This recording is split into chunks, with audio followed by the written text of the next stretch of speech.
Bonjour mes chers élèves, du niveau première année collégiale section internationale, nous abordons dans cette vidéo le 4e chapitre de la matière physique chimique pour cette année. Le 4e chapitre, il est de titre La masse.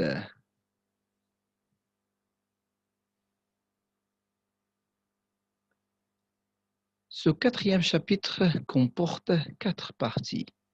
La première partie, c'est une notion de masse. Deuxième partie, elle est consacrée pour mesure de la masse d'un solide. Troisième partie, mesure de la masse d'un liquide. Et quatrième partie, elle est consacrée pour les exercices. Première partie, notion de masse. Activité numéro 1. Donc, pour comprendre qu'est-ce que ça veut dire la masse, on prend une balance Roberval,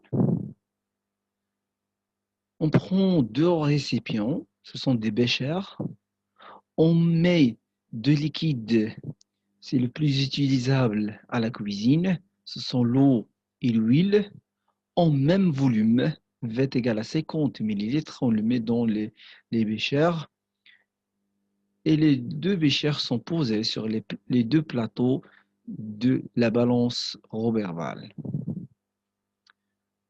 Le plateau qui se trouve à gauche est le plus lourd par rapport à le plateau qui se trouve à droite. Normalement ici, on peut constater que l'eau se trouve dans le bécher qui se trouve à gauche parce que l'eau elle est plus lourde par rapport à l'huile. Voilà, exactement. Donc l'eau se trouve sur le plateau qui se trouve à gauche. Maintenant, on peut constater que si on a deux matières qui sont différentes, même en même volume, donc la différence, c'est de la quantité de la matière. Donc, on peut définir maintenant une nouvelle notion de masse. Conclusion, la masse d'un corps est liée à la quantité de matière que contient cet objet. La masse est une grandeur physique mesurable. Je peux mesurer à l'aide soit d'une balance Roberval avec les masses marquées ou bien d'une balance électronique.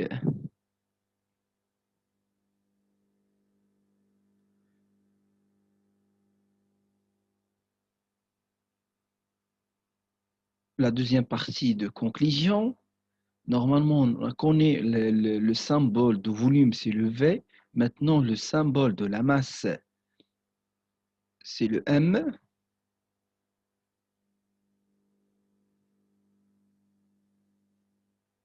Le symbole de la masse, c'est soit petit m ou bien grand M.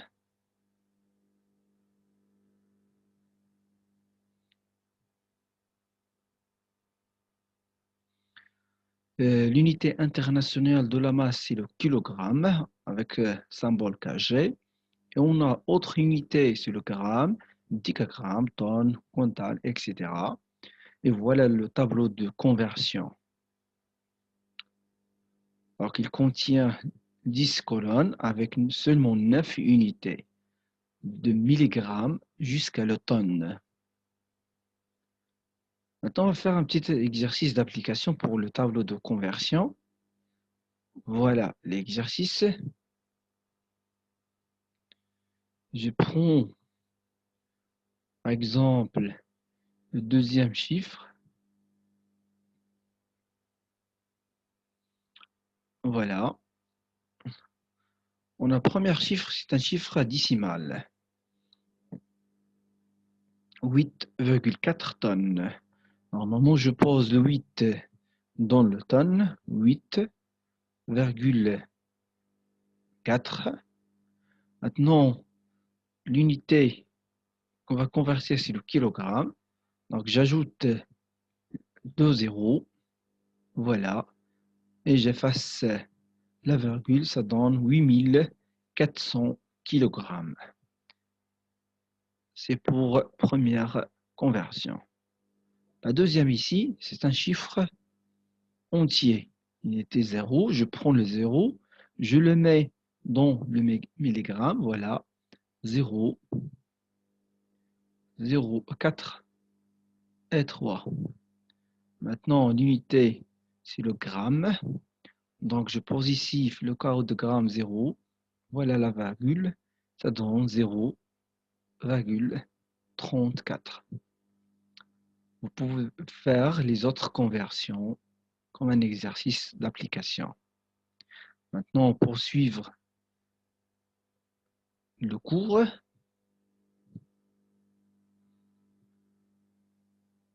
la deuxième partie, on va mesurer la masse d'un solide. Activité numéro 2, document page 29 de l'univers plus. Normalement, si je prends un solide, par exemple, cette cube, etc., on le met dans un plateau. L'autre plateau, on met des masses marquées jusqu'à que la position de l'aiguille de la balance verbale sera à l'équilibre. Ou bien, je peux utiliser une balance électronique.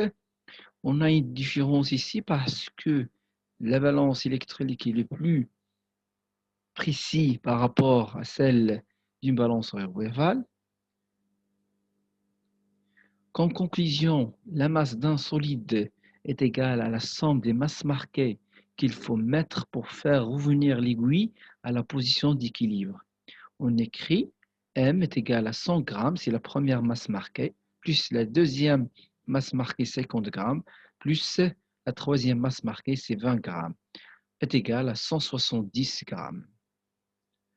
Une balance électronique affiche directement la masse d'un solide et avec plus de précision que par rapport à une balance verbale. Normalement, on a ici M est égal à 170,3 grammes. Donc, c'est la deuxième valeur est plus précise par rapport à la première valeur de la balance verbale.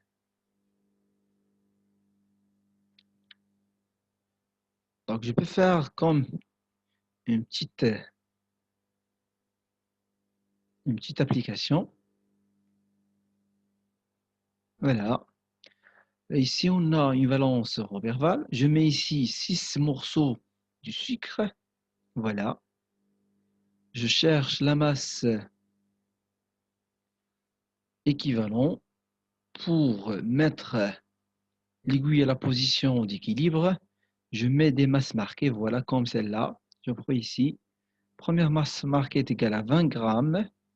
Deuxième masse marquée, je pose ici, c'est 10 grammes. Et on a 5 grammes. Et la dernière, c'est 1. Ça donne 36 grammes. On a ici l'aiguille se trouve à la position d'équilibre. Donc les 6 morceaux, toute la masse de 6 morceaux est égale à 36 grammes. Donc notre réponse pour un morceau est égale, je dois diviser 36 grammes par 6, ça donne 6 grammes. Et c'est la bonne réponse. Maintenant, on continue notre cours.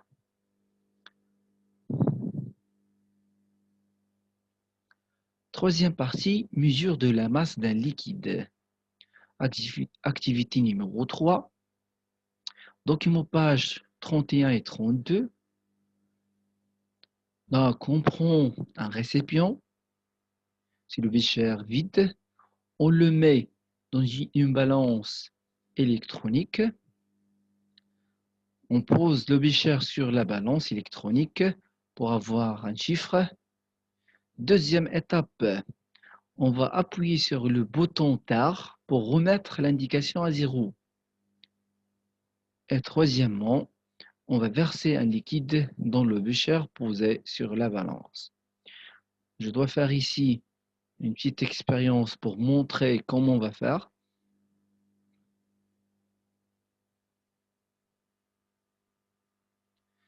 Voilà une balance qui est électronique. Premièrement, il faut bien appuyer sur On. Donc voilà, il va donner la valeur 0. Maintenant, je pose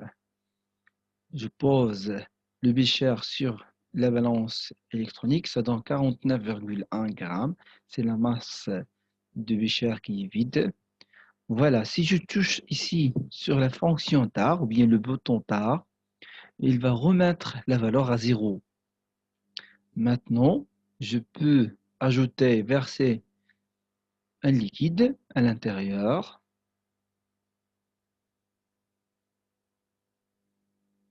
N'importe quelle valeur, ça donne, par exemple ici 19,3, c'est la masse de liquide, seulement du liquide, parce que on a éliminé la masse de quoi? De bécher qui est vide.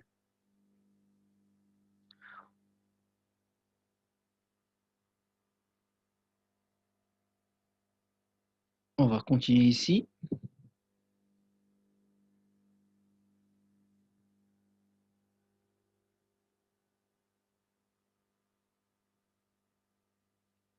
Par exemple, ici, on a 19, virgule, ici 21,5. Je pose ici 21,5 grammes.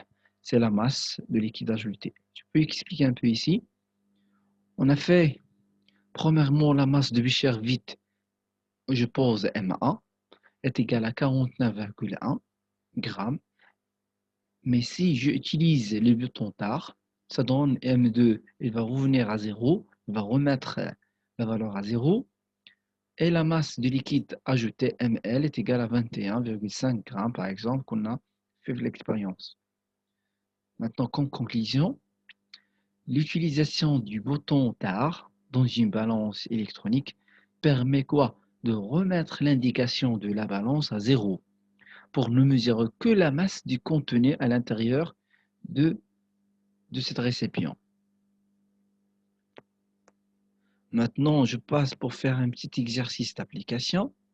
Maintenant, on va mesurer la masse d'un liquide sans utilisation du bouton TAR ou bien avec une balance Roberval. Voilà. Premièrement, je prends un bécher qui est vide. Deuxièmement, je verse. Et troisièmement, on a une masse. Je peux faire une expérience, voilà, pour montrer bien. Je mets la même chose. Voilà. Je mets le bécher ici maintenant, sans utilisation de la fonction tar. Je ne peux pas utiliser maintenant, pour cette méthode, je n'utilise pas la fonction tar ou bien le bouton tar. Donc, j'ajoute directement le liquide sans avoir touché à le bouton tar. Voilà, par exemple, ici.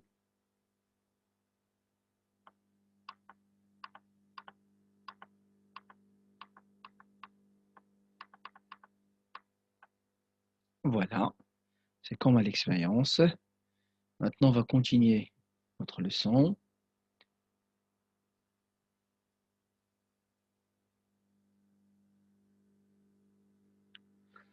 Alors, premièrement, on a dit que le bécher est vide, donc la masse est égale à quoi?